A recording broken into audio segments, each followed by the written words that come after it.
name is Karen Rubins. I'm a comics artist. I create, write and draw comic strips. I've drawn comics in all kinds of different genres: horror, comedy, science fiction, action and adventure. Comics are stories told mainly in a sequence of pictures with words used for dialogue. I grew up reading comics with my sister. We used to get all kinds of different comics to read.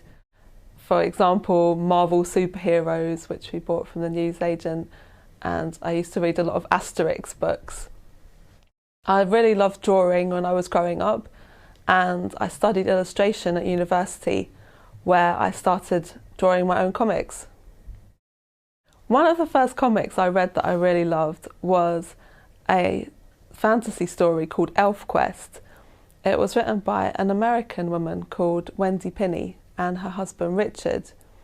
Wendy Pini always said that one of her main influences was Japanese comics and manga, and so that's what led me to find out more about it.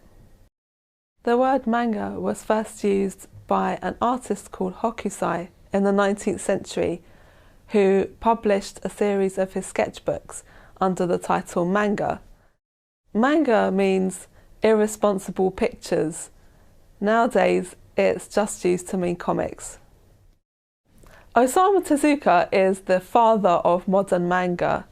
He was influenced by Disney films and American comics that American soldiers brought to Japan after the Second World War. He wrote a lot of different types of stories, children's stories, comics for girls, medical dramas, and animal stories. Tezuka has influenced all manga artists, including me, because he invented manga as we know it. What I like about Tezuka's work is that his style is very simple and cartoony, yet all his stories have a message and something to think about. Manga is changing all the time. Japanese artists are becoming more influenced by comics from around the world, and artists outside of Japan are becoming more and more influenced by manga. Manga started in Japan but is now an international art form. I really love manga because it makes you feel as reader as though you're inside the story.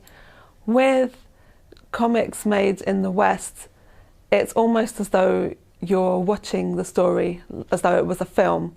With manga, you really feel as though you're in the story with the characters and feeling what they feel.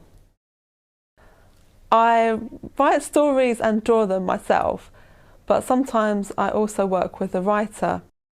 My stories often have a theme of myths, for example, Greek myths or Japanese myths and others. I like my stories to have something to say and something to think about. I take a very long time to create my work. I heard that Osamu Tezuka drew on average 10 pages of manga a day. The most I've managed to do is 2 pages per day.